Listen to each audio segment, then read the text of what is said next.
Welcome to the San Gorgonio Chapter Trail Talk series. My name is John St. Clair, and I am your Zoom host this evening. And we have a great presentation being made by Rachel Wilkin tonight about her hiking on the John Muir Trail in the Sierras. And I think you're going to really enjoy that. And next month, we have another great presentation done by a professional photographer, Gary Mumaw, who, with some of his hiking friends, explored some of the less um, well-known places in Utah. And Utah is such a beautiful, beautiful state. And they went to national parks, national monuments, and he took spectacular photos. And that he will be our presenter next month, and I'm really looking forward to that. Now, before we get started here tonight, want to go over the rules. Everybody needs to be muted except for the speaker. And if you have questions, please type your questions into the chat section at the bottom of your screen. You should see the word chat with a little talking bubble icon. If you click on that, it opens up a little window, and you can just send your chat to everyone, and we will monitor that and make sure Rachel gets to answer all the questions. And if you write it down in the chat, then you won't forget it. So that's the process that we use.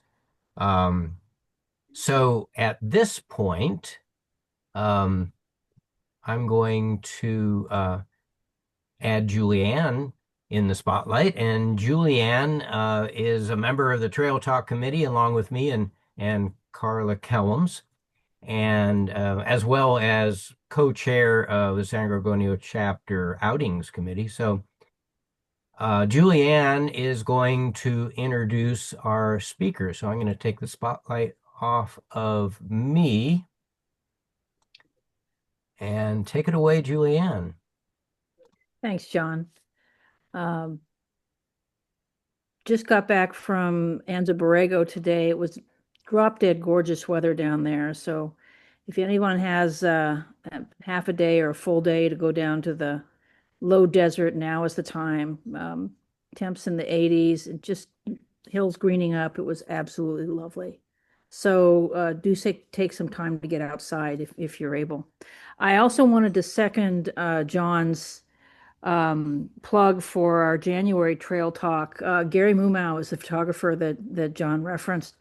I hiked with him back in September up to Grace Peak in our local mountains, and Gary is absolutely delightful, and has been all over the place. And he's going to be talking about the 5 Utah national parks that he recently visited this summer. So I think it's going to be spectacular.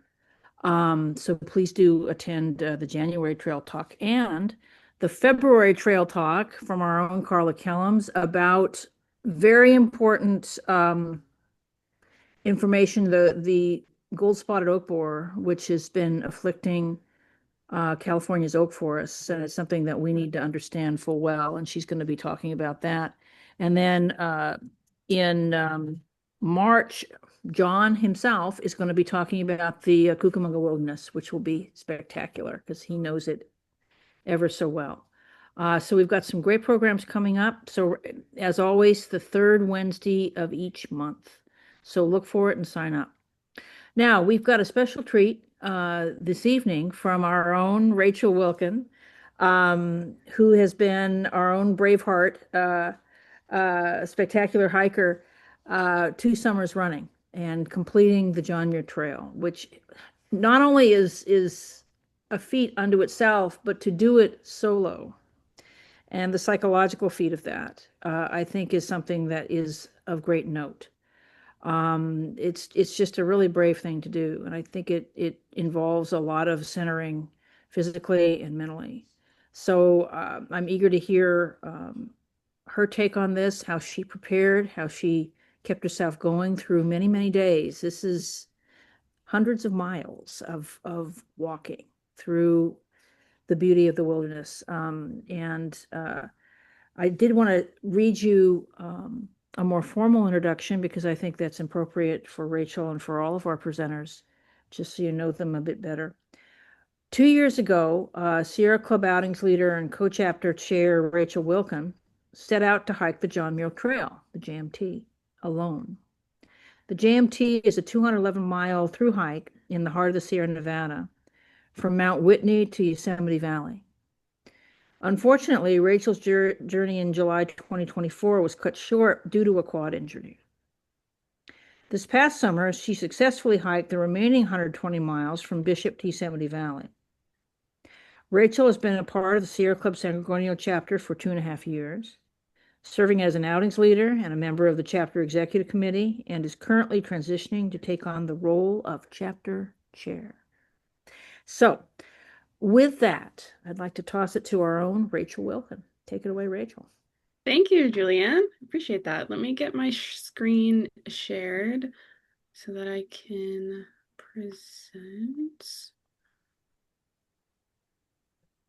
Does that look okay for everyone? Yes. Looks Awesome. good. Perfect. All right. Thank you for that introduction. I'm really excited to talk about the JMT tonight. As they mentioned, this is a trail that, was 2 years in the making for me. I did do a trail talk last fall that went over the first half of this trip for me. So if there's things that you're like, oh, she didn't talk about that, or, things that may be missing. I did talk a lot about just my experience last year, so you can go back and watch that trail talk as well. But I'll try to cover as much in depth as I can. There's a lot to talk about when we're talking about through hikes. So I just want to give everyone an overview of what the JMT is. It's 211 miles. It spans from Yosemite Valley to the peak of Mount Whitney. Mount Whitney being the tallest peak in the lower 48. And so over the trail, it gains over 4,000 feet of elevation. So there's a lot of hiking up, hiking down, going over passes. It's a very strenuous trail. The nice thing about the trail is that it follows the Pacific Crest Trail, the PCT, which is the 2,500-mile hike that goes from Mexico to Canada. The JMT and the PCT are essentially the same for a majority of it. So all the way from down here before you get to the junction at Mount Whitney, all the way up to Tuolumne in Yosemite National Park, you're going to be, the JMT and the PCT are essentially one. There's a little section in Mammoth where it splits off, but for the most part, they are the same. The nice thing about that, it means that the trail is very well established. It's very well marked. It's not a trail that you really have to navigate a ton. It's as long as you stay, you're camping within a couple hundred yards of the trail. It's very hard to get lost on this trail. Being that there's not a lot of snowpack and things like that, which also means that there's a lot of people on the trail as well. So high season for hiking this trail is going to be June to September. If you're hiking in June or the beginning of July, like I was both summers, you are catching that last wave of PCT hikers as they would make their way north to Canada. So depending on which way that you're hiking the trail, people do it all different kinds of way. The traditional way to do the trail, starting out of Yosemite Valley from Happy Isles and then ending at Whitney Portal. I've met people who did it starting from Tuolumne. There was people who started from Mammoth and did, it in sections. So it just depends on what works for you, how much time you have, and what kind of permit you can get. Because as I'll, talk about in a little bit, permits can be kind of difficult to get. So I started just south of Mount Whitney last year in 2024. It was about 20 miles south. I started out of Cottonwood Pass. I had a couple of friends that I knew who had done it the same way. There's pros and cons to doing it both ways.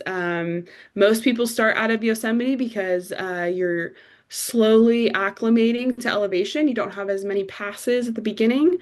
Whereas if you start south, going north, you're hitting the biggest passes with the highest elevation first. So you really have to be prepared physically for the trail, depending on which way you're going. So permits. This is a trail that you have to plan, at least 6 months in advance. I started planning the winter of or like the fall of 2023 leading into 2024. I got Depending on which trailhead you're going to start out of will determine which permit you're going to need. So, because I was starting out of Golden Trout Wilderness, which is in Inyo National Forest, I needed a wilderness permit for that trailhead. If you're going to start out of Yosemite Valley, you're going to need to enter the lottery in order to get a permit. So, what you need to know before you get your permit is you need to know approximately where you plan on camping every night, which means you then have to determine how many miles you're going to hike, how much elevation gain you're going to do. So, this is a trail that you really have to kind of flesh out before you get your permit. You can get a permit, like 14 days in advance, depending on which trailhead, because the wilderness permits, they come out 6 months in advance, and then they do another wave of quotas that come out 14 days in advance. I don't recommend banking on that, but it is an option if it fits into your itinerary. This trail usually takes 2 to 3 weeks to complete, depending on how fast you want to hike. Hiking it in about 14 days means that you're doing anywhere from 15 to 20 miles a day, whereas if you take 3 to 4 weeks, you're ending up in the 8 to 12 mile a day range, which is where I ended up landing both summers. Day to day, this is a trail that is at extremely high elevation. So most of the trail, you're going to be above 10,000 feet, which means that you need to be able to acclimate to elevation, knowing what hiking above tree line means when it comes to things like thunderstorms and lightning. There's lots of water on this trail. So the nice thing is you don't really have to worry too much about where you're going to filter water next, because there's tons of lakes on this trail, and any portion of the trail that doesn't have permanent water near the trail will be marked on a map. So, but with that means that you're doing a lot of river crossings. Depending on the time of year that you do it, it might be, there might be a different way that you have to do a river crossing, or it might be higher than average. So, there's all these kind of logistics that you have to be aware of going into the trail. It's a super strenuous trail. You're going to be gaining and losing an average of 3,000 feet of elevation a day. And then you're going to be, because you're backpacking, you're burning, between 4,000 and 5,000 calories a day. So it is not an easy trail in your body by any means. Everyone's training kind of looks different for doing a through hike like this. For me, it kind of changed between the 2 years that I was hiking. This past spring, before the summer of 2025, I just did as much hiking for trails that were, above 10 miles, and I tried to get at least 3,000 feet of elevation, or get at least close to it. This type of hiking, you really have to be comfortable doing the 10-mile days with, significant elevation gain, but also with a pack on your back. So that's something too that, a lot of JMT hikers struggle with, is how much weight to carry and things like that. And it really just depends on your comfort level, your group size. But it's best to shoot for anywhere between 20. I mean, a lot of PCT hikers at like 25 pounds. For me, that just wasn't realistic. I ended up being about 30 pounds on this hike. So when you're training, it's really important to make sure that you're also putting weight on your back, that you're not just doing long hikes, because it makes a huge difference when you are on trail.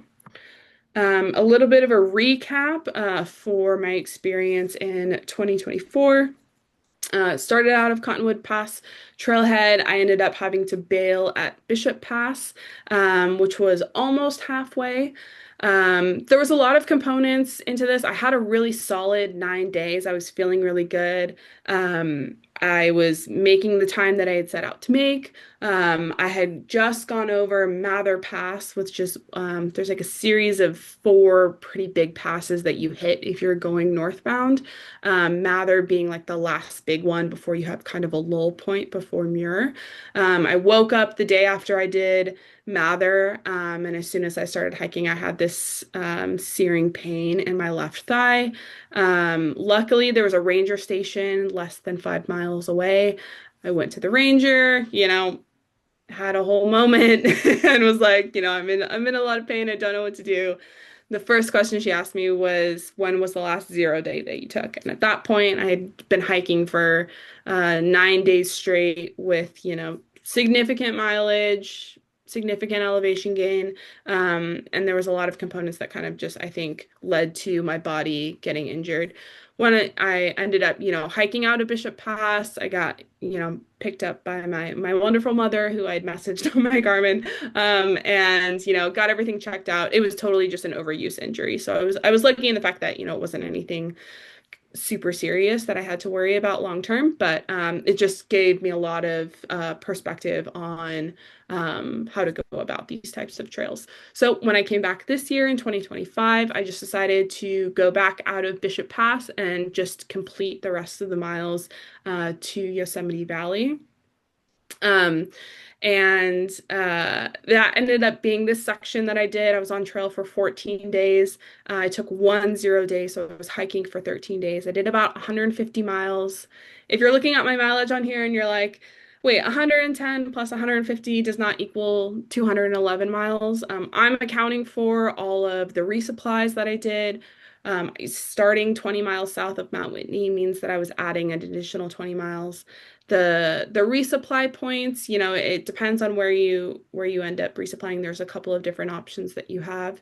But in 2024, the first time around, I hiked out to the town of Independence, which added 10 miles each way, and then I included the Bishop Pass hiking in and out too. So I just wanted to include that as like when you do this hike, you're going to be doing more than 211 miles just by the nature of the trail.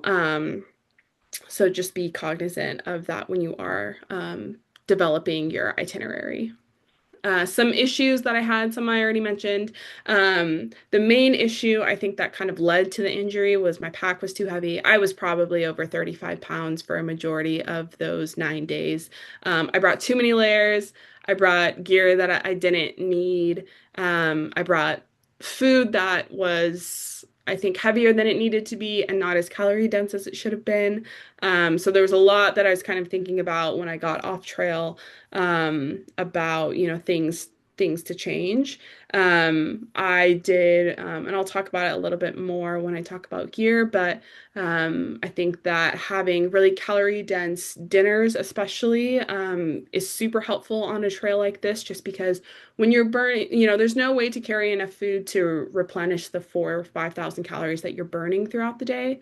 But you can get a decent amount back, enough to replenish your body, to be able to feel good the next day. I had some issues, I did this trail by myself. I had some issues the first couple of days in 2024 of feeling like my body and my brain weren't syncing. This being just being out in the wilderness, alone, even though it's a very popular trail, there's a certain level of comfort that, you just have to get used to. And so the more I hiked, each day, the first go around, each day got a little bit better. I was kind of having this moment where I was like, this is hard. Why am I doing this? But each day it was like, this is amazing. It's so beautiful. There's so many things that just made the trail so worth it. The community on the trail is unlike anything that you can really grasp when you're, kind of just in your day to day. The kindness and the community that was shown to me when I was on trail both summers was just incredible. So I think that helps a lot. And then when I came back this summer, there was this level of confidence of I know what I'm going into again, and feeling a little bit more confident of what I can do. So I did want to give an overview. I didn't do a fully detailed overview last year about, what my day-to-day looked like. But this section of the trail was some of my favorite days on the JMT. So I just did want to highlight because it was really spectacular. The first 5 days in particular were really, really beautiful. So this down here is Bishop Pass. So I ended up starting at South Lake, hiking up to Bishop Pass, and then Doozy Basin is right here. So this is Doozy Basin. That first day was about 9 miles. It's about 2,300 feet of elevation gain to get up over the pass. And then Doozy Basin is still about 10,000 feet. So I decided to camp here just because I didn't want to lose an additional 2,000 feet. So the JMT sits at the bottom of this valley here. So there's still another 2,000 feet of elevation to lose before you get back on the JMT. So and about 3 miles of hiking. So I just decided to just wait until the next day to do it.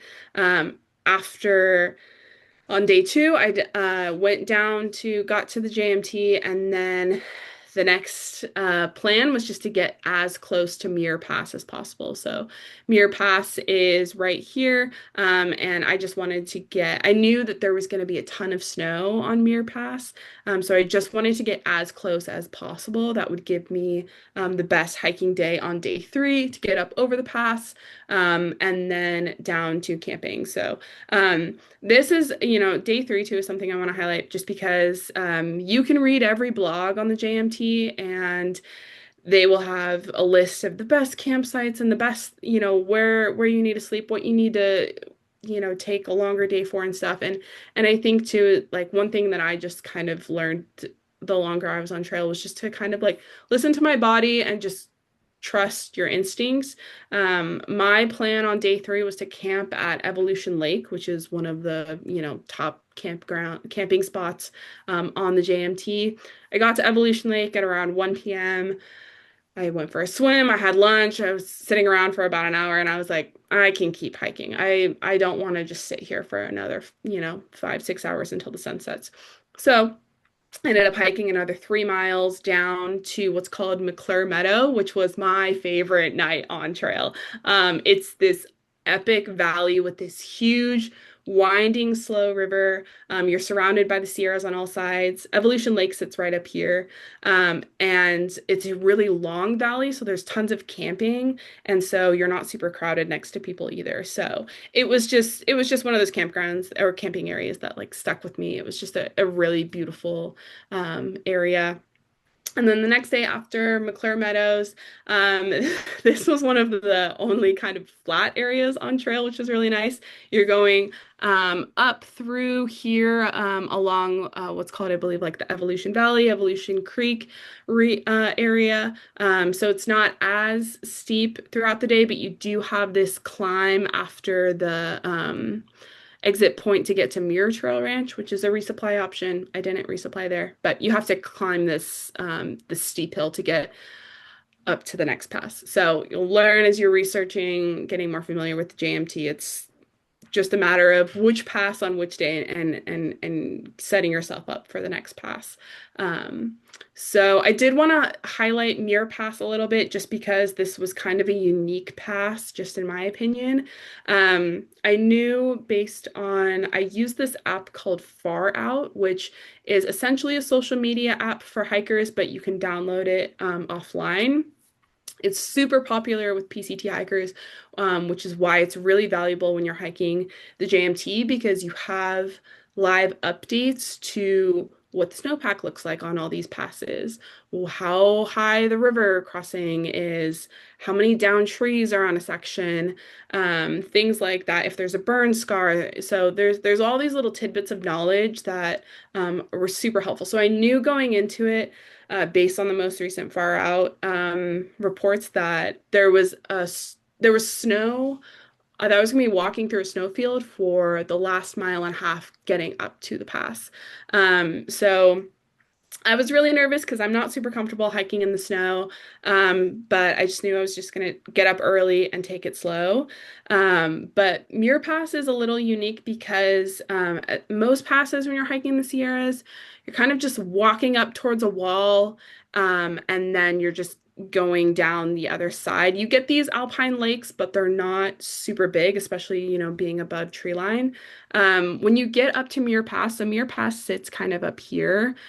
It is essentially like a bowl. So you're surrounded on all three sides by these giant 14,000-foot peaks, and they hold a lot of snow. So as it's melting, you get these massive, massive lakes. It was the biggest lake that I've seen at that elevation.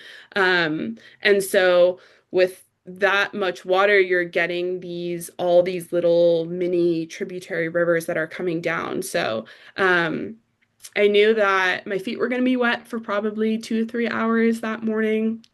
And it was some of the most, I don't want to say scary, but just like you have to really be focused and present when you're crossing these types of rivers because you're essentially, you're like walking on a snowfield, almost like a glacier, and then you've got these really rapid streams going under your feet or that you're having to walk through and the water's moving really quickly. So, it's just, not all of the passes are like this, but it was just, I feel like a really unique experience. And it practiced a lot of skills that I hadn't really done before of, how to follow a trail when you're walking through a snowfield.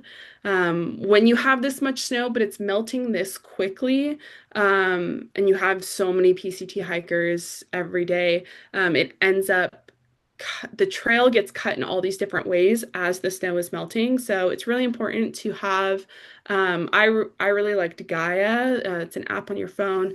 I had my maps downloaded and you can see exactly where you are. So I didn't necessarily need to be on trail because the trail might have been cut differently through the snow.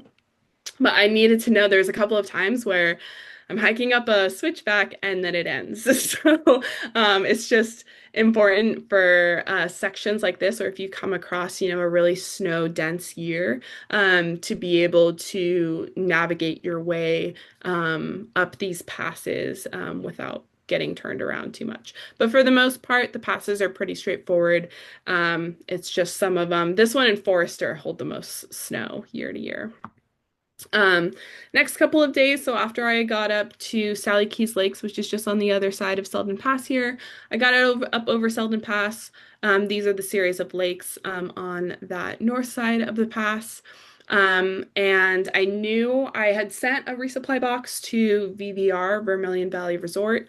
But I had given myself kind of an extra day, but with VVR, so you get down into this valley here, and there's actually a ferry right here that takes you across the lake here. You can hike there, but you're adding 5 to 6 miles each way.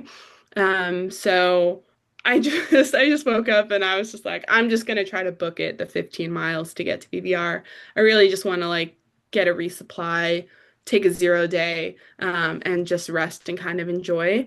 So made it in time for the ferry, which was great. And then this is VVR here on the top right. It's this really cute cabin campground. They are super accommodating to thru hikers. They have free camping for thru hikers. You can also pay to stay in like a room where they have these kind of like dorm areas that you can stay in. They have a fully operating restaurant. They have a general store that was really nicely stocked as well. They had showers, laundry, everything. Everything comes with a price tag when you're at these resupply points. So you just have to, kind of plan to spend, I took a 0 day and I was spending, 15 to 20 bucks on a meal every day. I figured, it's fine. I'm not spending any money any other day on the trail, so I justified it. But it is just something to be aware of. It seems steep, but they do have to get the food in from quite a ways away. So I took my 0 day, which is great at PBR. Next day was getting up to Silver Pass. This is the point of the trail. I think there was this huge relief that kind of washed over me when I got to BVR of like, okay, the two hardest passes of this section are done with. I just need to trust myself, trust my body, and just do what I can each day. So I had originally planned to get over Silver Pass that day, but because you have to take the ferry back out, I didn't get back on the JMT until about 10:30 a.m., moving into the hottest part of the day, and then just literally walking uphill this section. So I just decided to stop early, camp at the lake just below the pass, and get over the pass the next morning. Um, and then after getting over Silver Pass, it was 11 miles to the Duck Pass Junction. There's a lot of really cool lakes in this area as well. And Ducks Pass is kind of like the last camping point last good camping before you get into Mammoth. So some PCT hikers blow through this section and do it in a day, but I took 2 days to do it. Um, so Mammoth has a resupply option as well in Reds Meadow. They have a general store, a restaurant. You can pay for a shower. They have restrooms, things like that. So it's nice. This section has a lot of options for grabbing some extra food, getting a real meal. The section that I did in 2024, there's really only one option of hiking out to the town of Independence in order to get a resupply. So this is nice because things are fairly close to trail. Reds Meadow is like less than a mile off the JMT. So I got, and then this is where I kind of like, I call it my PCT mentality of, I wasn't hiking as many miles as PCT hikers do, but I was just kind of letting myself use the full day. So in 2024, I was like, gotta get to camp by like 2, 3 p.m. And then I'm gonna like set up my tent and like have, the rest of the evening. And I was dealing with more thunderstorms, so it made sense. But this year it wasn't raining nearly as much. And so I started taking like 2 hour long lunches, going for swims, taking a little cat nap if I wanted, just like letting myself have the full day to get to where I was going, which I think made a huge difference in my recovery as well. So I got to Reds Meadow. I hung out for like 3 hours. There was a bunch of thru hikers there. I just hung out with people, talked about trail life. Got a burger, and then when you start to get into Mammoth and Yosemite, when you're in these really like populated hubs, you have to hike out at least like 3 to 5 miles to get to camping again. They don't allow camping within certain miles of these areas. So when I got to Reds Meadow, I then had to hike, I think it was another 2 or 3 miles to get to Minaret Creek. And this is the section where it does veer off from the PCT. So I did have kind of a moment where I was like, I think I'm the only one on the JMT walking in this direction. But there's plenty of people that do it. It's just you get kind of spread out, so you don't see them as often. But after Minaret Creek the next day, I ended up camping at Garnett Lake, which is down here. It's just south of Thousand Island. They're pretty similar. Thousand Island Lake is like one of those, another one that was like best camping in on the JMT and stuff. I loved Garnett Lake. I thought it was great. It was an epic camping area. I camped down like right on the lake. So I had a great experience. So again, just one of those things. It was like, this is a beautiful lake and it's, 4 or 5 p.m. and I'm tired and I want to set up camp, so I'm going to do it here. It was just, starting to just really, kind of trust myself and trust my instinct. And then after Garnett Lake, you've got one more pass before you get to Yosemite, which is super exciting. So you don't lose too much elevation, but then you got to get back up to 11,000 feet to go over Donahue. And Donahue was like a pretty exposed pass too, so it was pretty warm. It was kind of a slow day to get over that, just trying to stay cool in the heat. Once you get over Donahue, so this has like the full area. So Garnett Lake is here, Thousand Island is here. There's a small little path that doesn't feel like a pass, and then there's Donahue. That then leads into Tuolumne Meadows. So Lyle Canyon is this whole stretch here. So after Donahue, then you lose all the elevation you just gained, and it's this long, flat walk through Tuolumne Meadows to get to the general store and the restaurant here. Again, this is another area where When you get here, you then have to hike another, I think it's like 5 miles, to get to designated camping. So I decided to camp at Lower Cathedral Lake, which is here. This is sunset at Lower Cathedral. It's a very pretty lake. I did really enjoy that campsite as well. And then the next day was the second to last day on trail. I hiked from Lower Cathedral to right about here at the Clouds Rest Junction, which is like a mile or two before you get down to the Half Dome turnoff. So if you've done Half Dome, you'll kind of know the area that I'm talking about. I had maybe thought of going down to Little Yosemite Valley, but unfortunately, there's a pretty bad burn scar in this area. So I was walking with no tree cover in real in like it felt like 80-degree weather. It probably wasn't that hot, but it felt really warm. So it was just a slow day, just because of that. So I ended up camping a little bit earlier. And then the next day was all the way down to the valley, which was super great. It was about 6.5 miles, almost 4,000 feet of elevation loss. So it was literally just hiking downhill.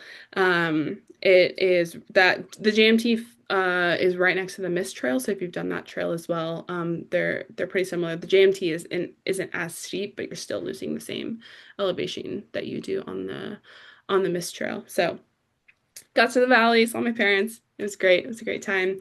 I did want to give an overview of what I had in my pack, just because I didn't really go fully in depth last year, and I just thought it might be helpful for people to know what an average through hiker takes in their pack.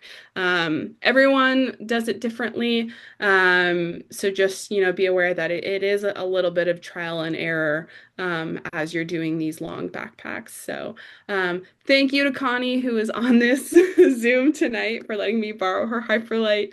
The Hyperlite is a very popular backpack with PCT hikers. It only weighs about 1.5 pounds.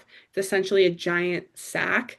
And so it compresses down really nicely. You can see on this picture here, it sits like right above your neck. So I thought it was a lot more comfortable than some of your traditional backpacking packs.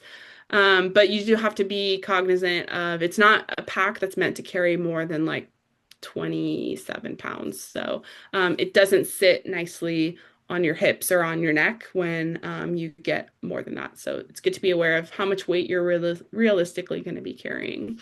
I'm a big Nemo person. I am like diehard Nemo fan. I love their sleeping bag. I've had the Disco 15 degree for like 6 years now. Still keeps me super warm. The Sierras don't get too cold. You get into the 30s on some nights, depending on which elevation you're going to be camping at, but it's not too bad. So my 15-degree bag and my layers kept me plenty warm. I also really love, if you're solo through hiking or just backpacking in general, I have the Big Agnes Crag Lake. It's a two-person tent, but it fits me and my pack really nicely inside it. It'd be kind of small for two people realistically, but it's nice because it breaks down into 3 different pieces. So you can use a footprint if you want. You could just pitch it with the body, just with the rain fly. So it's a really versatile tent, and was pretty durable on trail as well. This is an overview of everything that I kind of wore.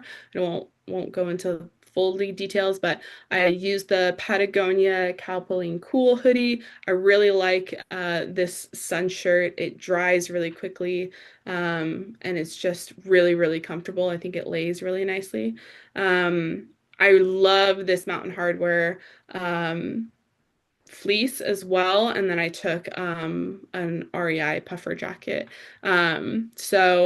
I took some extra like base layers the first year, and then this year I ended up just taking a pair of merino wool leggings, essentially, that were kind of like my pajamas, and then I just pretty much like wore my fleece or my down jacket when I was sleeping. So you can definitely kind of use your layers in different ways on this kind of trail.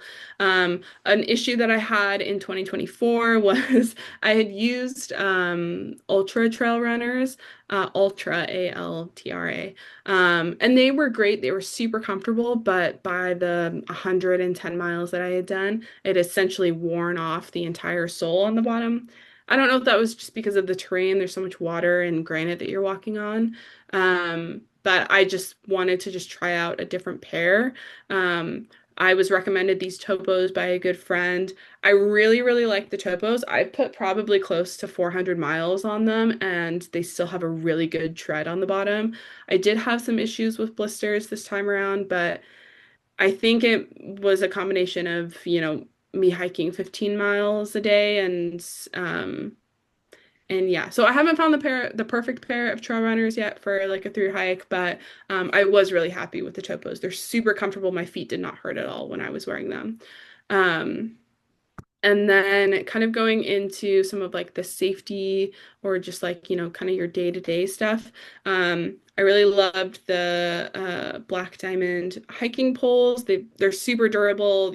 I would not recommend doing a trail like this without hiking poles. It's just a lot of strain on your joints.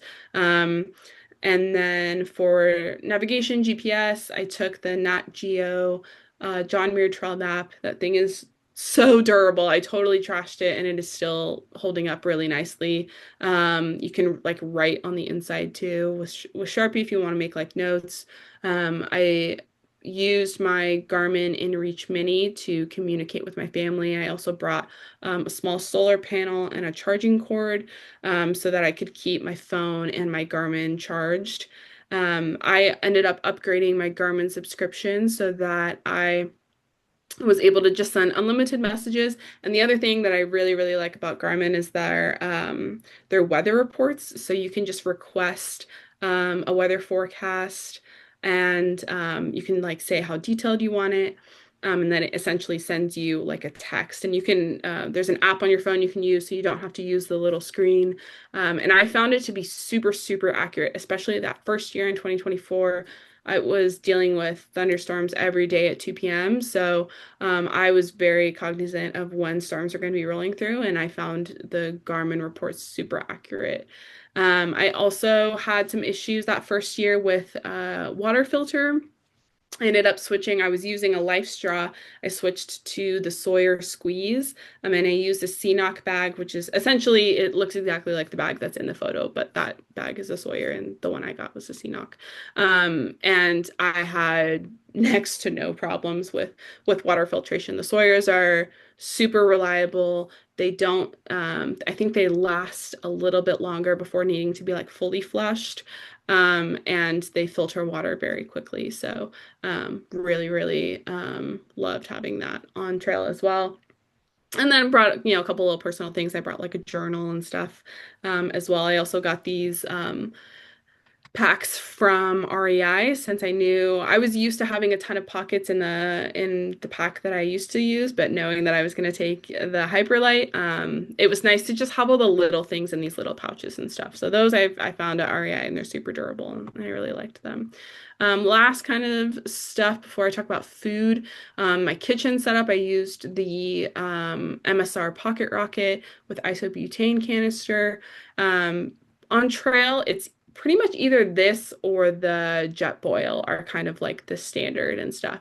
I've had the Pocket Rocket for years. I love it. It's really durable. It's a really great stove. It's super easy to use. I have people who are diehard Jetboil people too. So you can go either way. Brought a first aid kit. I just reduced a little bit the amount of things I was taking. I took like too many Band-Aids, too many meds last year, so I just kind of condensed it down a bit.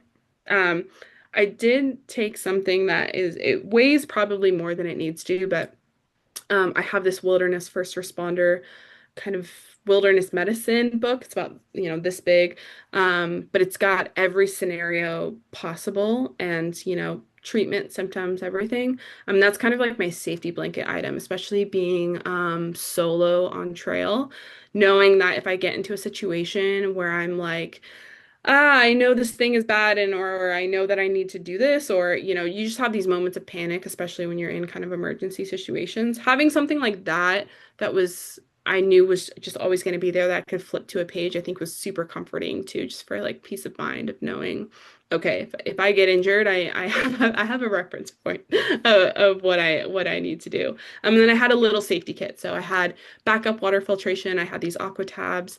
I had a little mini roll of duct tape, needle and thread, super helpful on trail. I patched, holes in my shirt, little holes in my tent. So highly recommend a little needle and thread. And then I had a Leatherman as well. Um, and then lastly, I just wanted to give an overview about what's in my bear bin. So I took the Bear Vault 500. Some people use the size that's like half of it. It just depends on how many days you're going to be carrying food for. So especially that first year, I knew I was going to be having 7 to 8 day food carries. This year, I ended up packing, you know, almost 7 days from VVR to get to Yosemite, even though I could have bought more stuff in Mammoth. The hard thing too about some of the resupplies is that, especially with the PCT hikers, you don't know how well stocked they're going to be all the time. So I just wanted to make sure that I had the food that I know I was going to need. And if there was like some fun extra thing that I found at the resupply point, then I just, went ahead and did that. But um, one other thing that I learned in 2024 was that I'm an early riser. I'll get up before dawn and just start hiking. And the last thing I want to do when I wake up in the morning is boil water. So first go around, I had brought oatmeal and coffee, and I totally nixed it this time. I just did cold breakfast. So I did protein granola with like powdered milk, or I made these protein shakes that had protein powder, peanut butter powder, some ground up chia flax seeds, and then I would do like cocoa powder, or I found banana powder randomly at Walmart. So there's all these like kind of fun things that you can add to a protein shake, and then I would usually combine that with like a power bar or meal replacement bar at some point in the morning. Lunches were essentially the same every single day. I am one of those people, I can just have 1,000 chicken packets for lunch and never get tired of them when I'm on trail. I'm not that person off trail, but on trail I'm like, give me all the chicken packets and tortillas. So that was kind of my staple every day for lunch. I would supplement it with like some trail mix, mixed nuts, salted nuts. I usually had some sort of like high sugar candy, like a gummy or Snickers bars, things like that. Really calorie dense things that I just kind of were able to like replenish some calories throughout the day. I also essentially doubled my electrolyte intake from the first year. So I brought 2 electrolyte packets per day, which I think really helped my body feel a little bit more hydrated, especially on the hotter days. Having that, kind of instant replenish of like salt and sugar, I think really helped as well.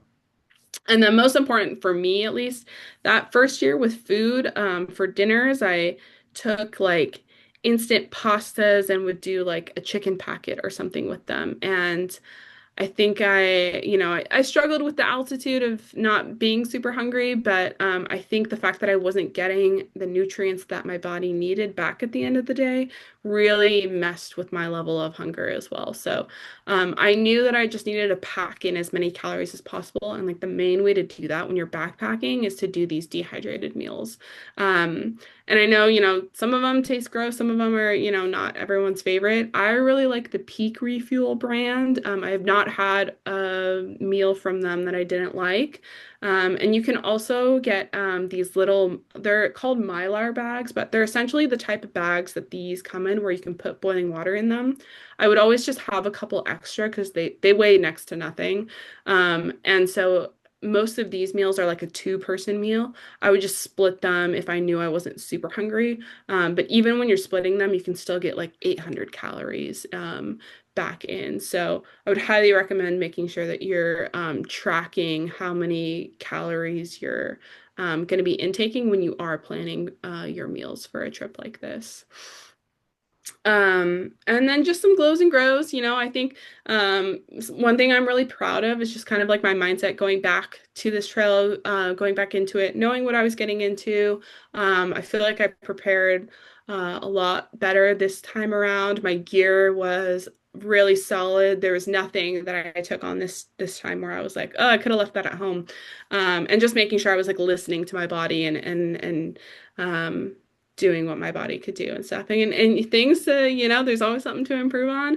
I do. I would love Connie is like my reference of, of getting your pack light. So, I still am hoping to kind of decrease the weight of the things in my pack as I get more experience. And I just hope to, hike more miles and find another awesome through hike to do. So yeah, thank you everyone for coming. I know there's probably a lot of questions and stuff too, so I'm happy to answer anything that I missed. Do you want me to? I can keep sharing Oh, too. we've got a ton of questions. Awesome. Let's start. Um, Talk about the permit process. How far in advance? Where do you go? How did you do it? Yeah. What's anything that you would tweak and change? So it really just depends on which direction you're going to be hiking and where you're going to start. So um, if you know that you're going to start out of Yosemite Valley, those permits, that lottery doesn't open usually, I think, until February or March. So you don't have to plan necessarily as far out in advance, but it's a very competitive lottery. So you might not get the exact dates that you want. If you're going out of any other trailhead, that is in like the national forest area, I wouldn't say it's super competitive to get permits. You just have to be on rec.gov 6 months in advance, like at the exact moment when it opens. I didn't have a problem getting a permit to Bishop Pass or out of Cottonwood Pass the first time around, but I was on rec.gov at 7 a.m. when the permits opened. It depends on how big your group size is too. If you're trying to go with 5 people, getting a permit for that is going to be much more difficult than one single person. And just describe for people where you go on recreation.gov to get the permits. Yeah, yeah. Where is it? You when you go to rec.gov, you can type in the trailhead that you want to start at, or like just the general area. I think the best way to do it if you're looking for permits in this area is to just type in Inyo National Forest wilderness permits, because that's pretty much going to give you everything that you need for this region. And then it's going to ask you things like, is this a guided trip? Or and then it's going to ask how many people in your party. And so there's all these kind of things that's going to ask before you can even go into like look for permits. So it's good to know. And you can't buy your permit until you put in where you're camping each night. So the thing that I found that was kind of annoying with doing it through the Inyo National Forest Wilderness Permit Way was that the campsite that it said it was, or like the area it said it was called on my Nat Geo map, my physical map, did not match the campground listed. So there was a couple of times where I was like, I think this is the campground that they're talking about, but I'm not sure. And the other thing about permits too is that it really just depends like where you're going to get a permit checked. Um, I probably shouldn't say this. I didn't have one ranger ask me to see a permit, but I only ran into really one ranger. Right. So do not hike this trail without a permit. Please do not do that. But you just never know when it's going to get asked either. As far as I know from like talking to people on trail, they're not really sticklers for like you said you were going to camp here and you ended up camping here. But they are super strict on the PCT hikers from what I have heard. You can't go off trail for a certain amount of time or miles when you're doing the PCT. It has to be like a continuous hike. So the only issues that I heard of people having permit issues on trail was PCT hikers who had a ranger that was like being a stickler for something. So once you have your permit, your itinerary where you're going to camp, you're as long as you have it on you physically, like you're good to go. You really don't need to worry at all. So, and Mhm. the Rangers I met were really nice. I didn't tell the story, but like shout out to Ranger Amanda, the Ranger who I met the first year having a mental breakdown about my injury. I saw her the first day I was hiking up over Bishop Pass, and I was like, I'm the one who had the mental breakdown, and she was like, I'm so glad you're back. And so I had really, really great experiences with the Rangers in the national forest up there. So. As far as I know, they're not going to be super crazy sticklers about things. Right on. Um, Tell us a little bit about the training process and how long it took you to feel ready. Yeah. Yeah, training looked a little bit different each year. When I started training at the beginning of 2024, I'll admit I wasn't in the best shape. I really needed to just get to kind of a baseline level of fitness. I think I did more hikes and more backpacking that year than I did this past spring. And that's mostly because I had no idea what I was getting into, and so I had never done a trail like this before. And so, I went up and did San G, I did San J. I did them as backpacks to try to just like make sure like my gear was, that was the other thing too, was like, can I acclimate to elevation? Is my gear good? Is the pack okay? There's all these other things where it's like once I figured that out, training became a lot easier as well.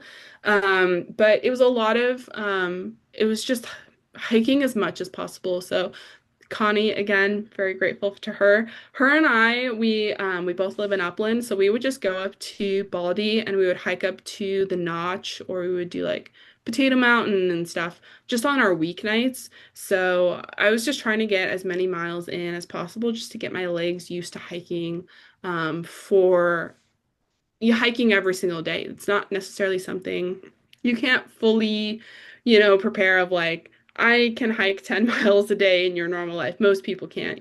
So you can't prepare exactly as you're gonna experience the trail, but when I was training this year, I was just trying to get, good elevation gain with a decent amount of miles with a pack on.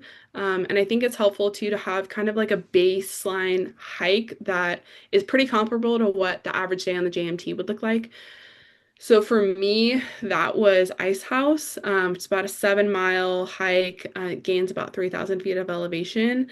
And so knowing the days that I would do that hike with a pack on and feel good, I was like, okay, I know that I can that like my body is feeling good and stuff too. And I think too, like when you do those training hikes, um noticing how your body recovers. If you come home and you're completely wiped, you can't do anything, you probably need to train a little bit more, just because you're going to be putting your body through that every single day for days on end. So building that endurance, it takes time. Like even um, it's funny, like, it was easier to kind of from the first JMT summer to the next to kind of stay in shape because I knew kind of what my baseline needed to be.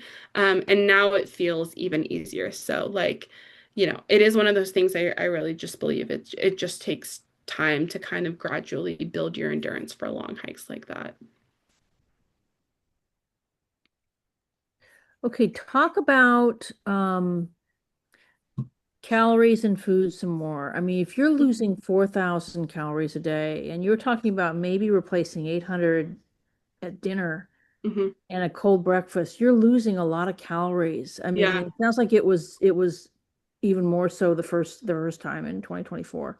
Yeah. Yeah. I think I definitely lost a lot of calories the first time than I did this time. And it's something too, it's not like a perfect system, I feel like. But there is, there's a lot of recipes online too of things that you can make or like little hacks and things like that for things to take on trail. That was one thing. It was like, okay, if I'm going to carry a protein bar, I'm going to carry the highest calorie protein bar that I could find. So, um, yeah, there is no way to like fully get, the amount of calories that you need. And like you're probably gonna lose some weight on a hike like this too, you know. I definitely like noticed that, but you're also gaining a ton of muscle. Um, so and two is like really take advantage of like when you get to those resupply points of like trying to like replenish like the fats and the things that like is going to give your body energy as well. So I made sure that I was like fully eating like a really big meal when I was at my resupply points, and giving myself time to like rest and stuff so that my body could kind of like refuel a little bit. So yeah, I would just recommend like really be diligent about when you're packing your food of like how many calories each thing that you're taking is. So Joan Taylor has her hand raised. Joan, do you want to Hi, John. unmute yourself and ask a question? Actually, that was an erroneous hand raise. Oh, Sorry I was late. I'm enjoying this. Do you have a trail name? Um, I don't, I think because I was hiking solo, like there never really came a point where I was like something happened. Like I kind of wanted it to happen naturally. I couldn't land on one that felt right. It's funny because I generally have bad ankles, and when I'm going downhill, I tend to kind of like do a little like roll every now and again. And I was like talking to this, other hiker and stuff, and I was like, I want something funny with like my ankles. Like I feel like I'm always just like losing my like, I'm always just like flopping around with my ankles and stuff. And he said sea legs, and I thought that was kind of funny, but it was like close to the end of trail, so it didn't matter. But yeah, I do need to like think and I'll have a trail name at some point, I'm sure. Okay, two more. And there are quite a few more, but why did you choose June, July instead of July, August? That's one. And Yeah. then expand on your body brain sync and what you meant by that and how you got that to work. So date and then body brain. Yeah, I mean the main thing for me with the date, I work for a school district, so in my position, I'm essentially like an admin assistant. So my life at work slows down pretty significantly in June, July, and it gets crazy in August. So I knew that August was fully out of the question if I was going to take time off work to do this. Um, and just based on like, I had a couple of friends that I knew who had done this trail. And I wanted to kind of do it in like that sweet spot. It can be really hot in August. There's certain points too, like even when I was hiking into Yosemite that second week of July, there was, these creeks that were essentially like trickling at that point. So you're not gonna be like without water for a day, but it's something that you don't even have to think about if you are hiking at like the very beginning of July, end of June. I honestly loved the end of June. The mosquitoes are awful that time, but there was almost no thunderstorms. So it just allowed me to kind of like take the day as I wanted to. When I hiked when I was in the first year, towards the end of July, like I said, it was like thunderstorms every single day at 2 p.m. That became super frustrating because I'm like a big Alpine Lake girl and I want to take my swim at the end of the day. So, like, not it being rainy and me not being able to like lay out in the sun and have a swim was like very frustrating for me. So, too, it kind of depends on like like what you're looking to get out of the trail and stuff too. So, luckily, like it wasn't a super heavy snow year. So, it was like had to deal with snow on Muir Pass, but other than that, everything was clear. So I think the end of June can be a really awesome time to do the trail if you're like okay with mosquitoes. Um, and then like brain body sync, I think I just had this moment. I would say like the first 3 days that first year, um, my brain was just like, what are we doing and why are we doing this? And even though it was like so beautiful and so spectacular, I think, it's hard. Like it's just you're out there working your body every single day and you're tired and your muscles hurt. And there were so many little things that were going wrong. My water filter kept breaking, my lighter wasn't working. There was just these little things that just totally was like just completely demoralizing. And it's like funny, like the first towards the middle of the first day I was on trail, my water filter was being finicky, and I legit thought that I had broken it. And I was like, okay, so I'm only about 4 hours from the trailhead. I could go back, or I'm like 6 days from the resupply.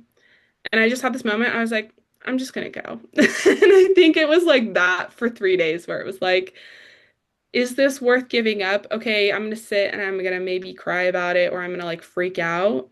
But then it was like, do I want to stop doing this? No. I'm just gonna keep going. So I feel like that mental toughness I really had to like build on for sure in that first couple of sections, because things just go wrong on trail. You know, you can plan for years for a trip like this, and things are gonna go wrong, and things are not gonna be what you expect. It's not gonna look how you expect. It's not gonna feel how you expect. So I think it's just like really important too, of like when you're having those days, to just like let yourself have the moment if you need to have the moment, and then just be open-minded about like, is this something that's going to keep me from being on trail? And there's some people, I mean, I met a handful of people who ended up just bailing on the trail altogether, who were like, I don't want to keep unpacking my pack. I don't want to have to keep putting it on my back. And they were like, I'm over it. I'm done. And then that's totally fine. You know, it's like you have to hike your hike and know what your limits are and stuff. Like suffering to the point of not enjoying anything is like, this is not, worth it, no matter how beautiful it is. So I think it's just important to like, and I think, coming into this year, I was like, I know like what my body is capable of, and I think that gave me a lot of confidence as well. More questions. Talk about your pre-trip study and trip planning. It's Mhm. one. And two, talk a little bit about the resupply process. Mm. Yeah, totally. So I this trail had been on my mind since my sophomore year of college. I read a book similar to Wild by Cheryl Strayed, which is, her journey on the PCT. I read this book called Almost Somewhere, I believe. It's like these three girls who set out to do the JMT in like the 90s, and they do it northbound, starting out of Whitney and going up to Yosemite. It's a very similar kind of narrative to Cheryl Strayed's writing. And it just stuck with me. It was just one of those things where I was like, I feel like I need to do this. And, I had some friends who did it. And it was just kind of waiting for the right time where it like fit into my life, where I could take off weeks of work and it be okay. And so, I decided, like the middle of 2023, like I think next summer I could do it. I think that's like feasible for me. And like just trying to give myself enough time at that point too. I hadn't really backpacked. I had hiked and camped solo a lot, but I hadn't really backpacked solo. There was a lot of gear I had to acquire. There was a lot of REI trips, and then REI trips to return the thing that I had bought because I didn't like it. And so, like I said, with, gear for, these kind of hikes, like, you just have to find what works with your system. So, um, I, um, I just tried to give myself like as much time as possible. I started training 6 months in advance before I like was on trail. Um, so yeah, I I have so much respect for everyone who's like done the trail and stuff too, and I for sure could have trained harder and better and maybe had like a fully successful first year. I'm really grateful that I like failed essentially, because there's so much learning that came out of it. But I met some other people who decided to bail on the trail, and they hadn't really hiked with a pack on. So I think like there's certain things that can be make or break when you are training for a trip like this. And I do think that hiking with a pack on is going to make a huge difference for knowing what you're getting into. Um, and then the resupply process. So there's a couple of options. I might go back to. Um, this here has actually starred all the resupply points on the trail. So you really have four options. Depending on which way you're going is going to kind of determine and how long you're going to take. So if you're taking 4 weeks to do this trail, you probably need two resupplies. If you're doing it in like 2.5, 3 weeks, you could like maybe get away with one full resupply. And you could do it a couple different ways. You could just say, I'm gonna go to VVR and I'm gonna buy a bunch of things there, or I'm gonna send a box. So they've got the general store, and you can also send a box to Tuolumne Meadows.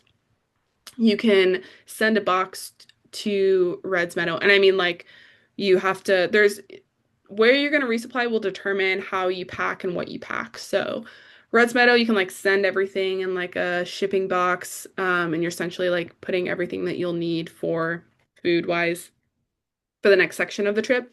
Um, VVR, you can send a box and they'll hold it for different fees. So that's something too. If you're trying to do this trail like on the cheaper side of things, you can kind of pick which resupply point like makes more sense for you.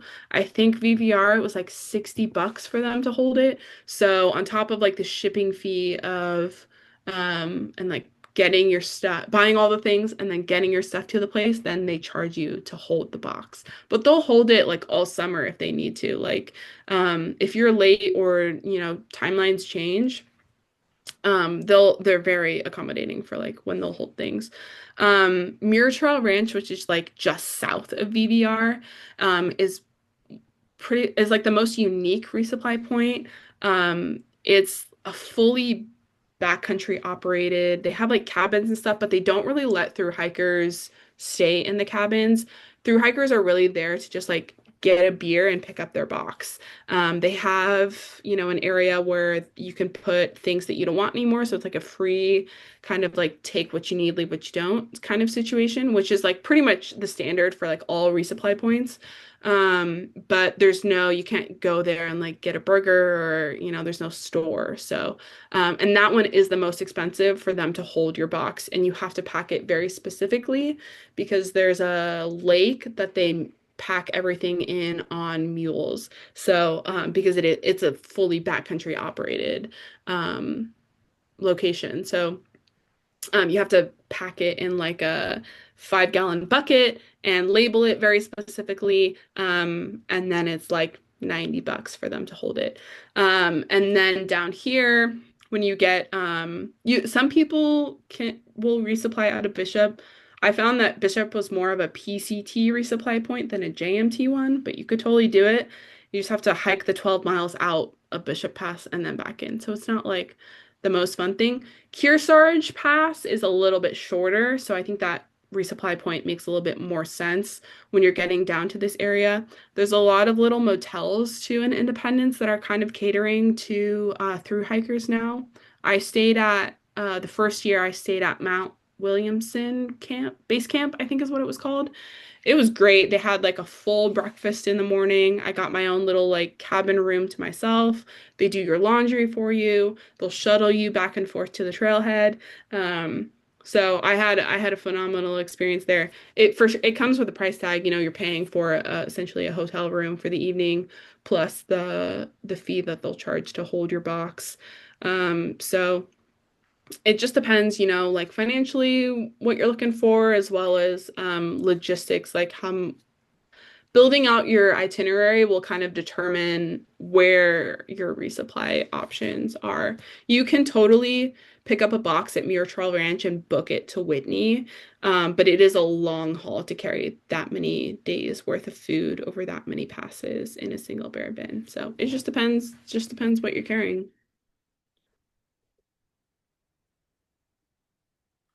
Final question. What texts or websites were most useful to your prep? Yeah, there's the PCT Conservancy, I think is what it's called. They have a ton of information on the JMT since they like essentially follow the same trail. There's endless blogs that you can look at. People have their full itineraries and full pack list as well, so you can kind of get an idea of what each person takes. Um, I referenced that Nat Geo map religiously. So I essentially had a giant Google Doc that had day by day where I'm going, how many miles I'm doing, how much elevation gain, what the passes are, exactly what my food was going to be for the day. I had this, giant thing. And so I was constantly just looking at the map, being like, okay, adding up the mileage, looking at water, looking at options for campsites, and just kind of making mental notes of like, okay, I could camp here, I could camp there. I think one thing too, like, you don't have to be that detailed with it. I just fully obsessed over this trail when I was planning in 2024. It was like it was like a part-time job for me. I just tried to consume as much as I could about it. But the thing is too is like, as you see, like even this second go around, like you could plan to camp in one spot and then decide to end up camping in another. So I think it's just good though to just be as familiar with the trail as possible. I will grab, I think it's on my bookshelf. Let me see. It is. I did also read this book. Oh my gosh, can you see it? John Muir Trail by Elizabeth Wank, Wilderness Press. It's a really great guide as well. I met someone who was actually carrying this on trail. I don't think you need to, but it's got like full topo maps in it. Um, and then just a lot of details about passes and river crossings and trends on the seasons and things like that, which sides of passes tend to hold snow, which rivers tend to be the highest crossings, things like that. So I would recommend like starting here, starting with some blogs, and just getting a topo map and just like looking at the trail and trying to visualize the trail. Rachel, this was a beautiful presentation. Thank you. I could talk about the JMT for hours, so thank you for letting me. Well, as one comment from Ray Shaw said, "Holy cow! Thank you, Rachel. Very comprehensive and detailed. I learned a ton from this, and I think all of us can echo that." Awesome. Yeah. Thank you. I'll go ahead and stop sharing. That way you guys have So, yeah, thank you everyone for joining. I really appreciate it. well, I'm hoping we're going to get many, many more presentations from you about this, maybe the PCT. And yes, in the meantime, tell the group about maybe some of your plans to lead some backpacks in 2026. Yeah. Nothing is like fully finalized yet, but so Carla Kellums, who we talked about earlier, she's on the committee for the Trail Talk. Her and I are more we are for sure doing a Catalina backpack. We're hoping for sometime in like March, April, but camping doesn't open until January 1st for the year. So we just have to see like what we can get. So that'll be on Campfire as soon as we have something booked. I also will more than likely do an Eastern Sierra backpack. It's just kind of figuring out when and a co-lead and stuff like that. There's so many options going up to the Sierras. There's tons of great hiking out of Bishop, out of Big Pine. So there's endless trails that we could do. But yeah, more than likely it'll be, we did one last year that was out of Cottonwood Pass, but we went south on the PCT. So it'll probably be something similar. It'll be like 4 days and camping somewhere along a pass or near a pass, and then maybe doing like a layover day hike and then coming back. So yeah. Well, I can personally attest that was a beautiful hike. That was just a stunning hike. Yeah, it was a big trip. Backpack. Couple of matters to piggyback on your presentation, Rachel. Most of us here are outings leaders. There is our monthly meeting next Monday, December 22nd at 6. I'll put out the Zoom reminder. So please show up because we've got a lot of things to be thinking about. Most importantly, the Wilderness Adventure Course, the WAC. Perhaps you and Summer want to say a word. I want everybody on this to tell all of your friends to come and join us on the WAC, and anybody that may have any kind of interest, you yourself, family members, other people in your life that are interested in hiking, camping, and backpacking. So you want to talk a little bit about that? Yeah, I'm happy to.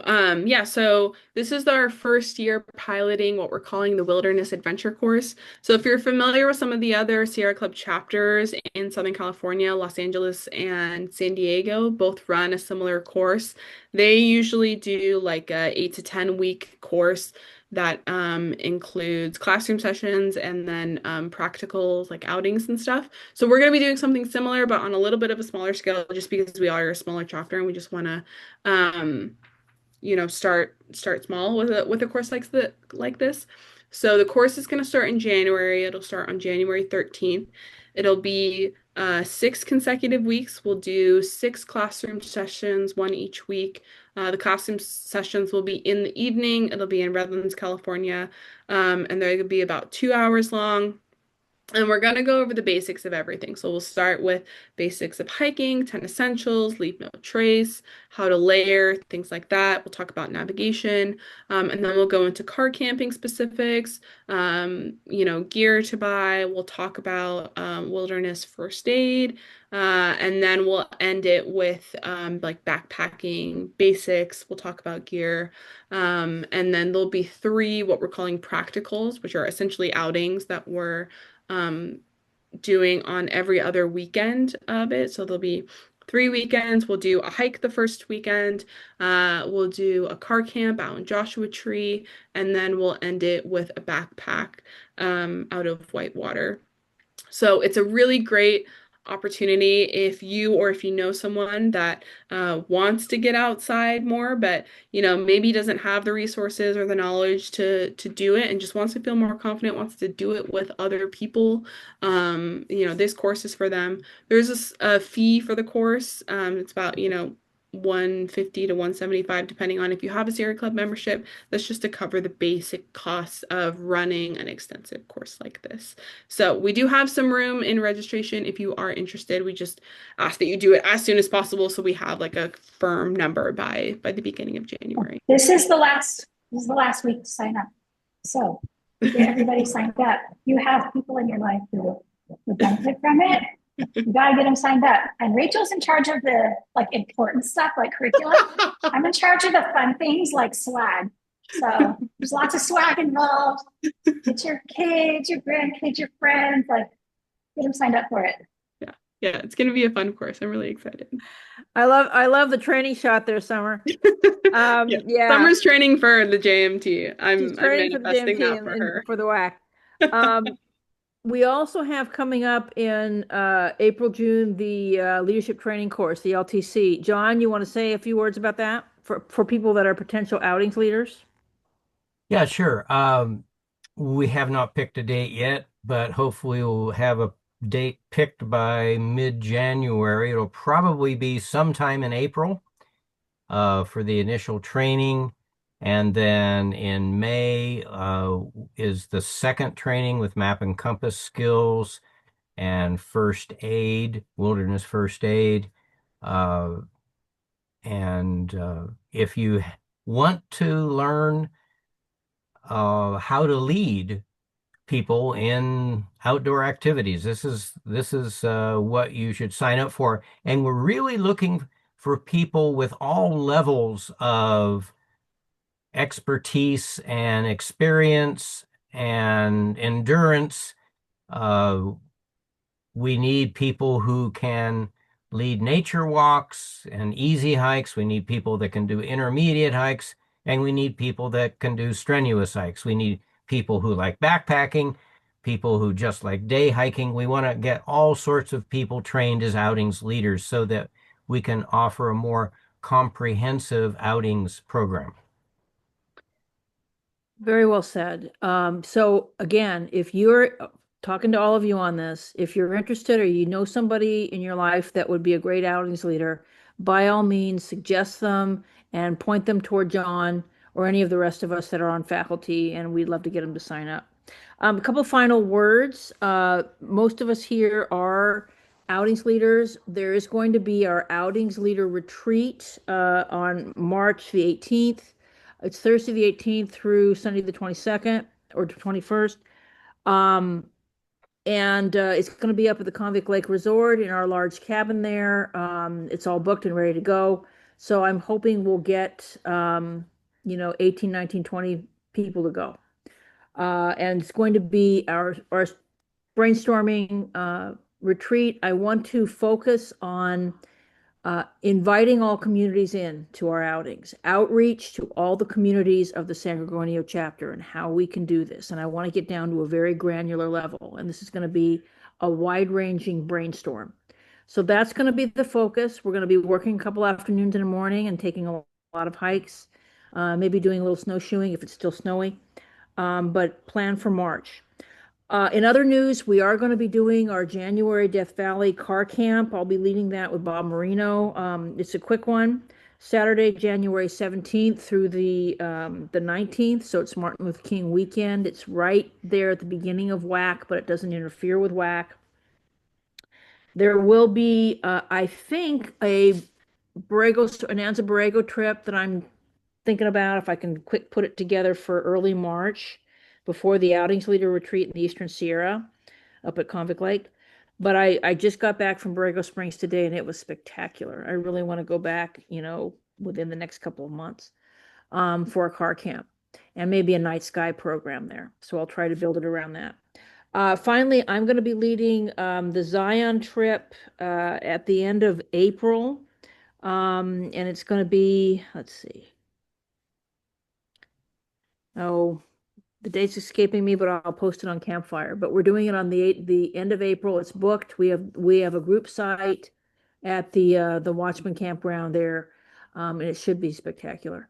So come join us, and we're going to have many other trips this summer. There will be a Mount Lassen trip, Carl, that I will be leading later in the summer. We'll probably stop over at Lake Mary in the Eastern Sierra and head up to Lassen.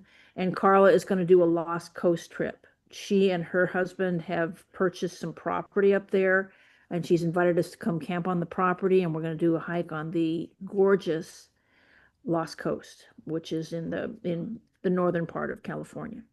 So much fun, and I think there'll be other things as well, but we've got a lot going on.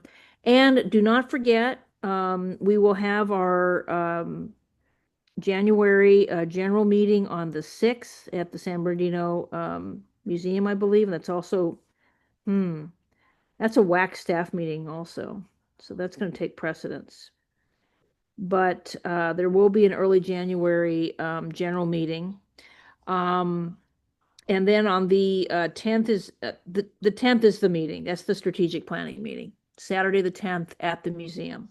So do plan on coming to that and signing up. So with that, is there anything else that I failed to mention or John's failed to mention that we should highlight? Because if not, that was a fabulous presentation, Rachel. So thank you. Chock full of information. Thank you. Thank you for having me. Yeah, thanks for doing it. And good to see everybody else. Connie, good to see you. Summer, Joan, Moises, Andrew, Joanne, everybody here. So thank you for joining us. And do come to the strategic planning meeting on the 10th. That would be fabulous. And if there's nothing else, happy holidays.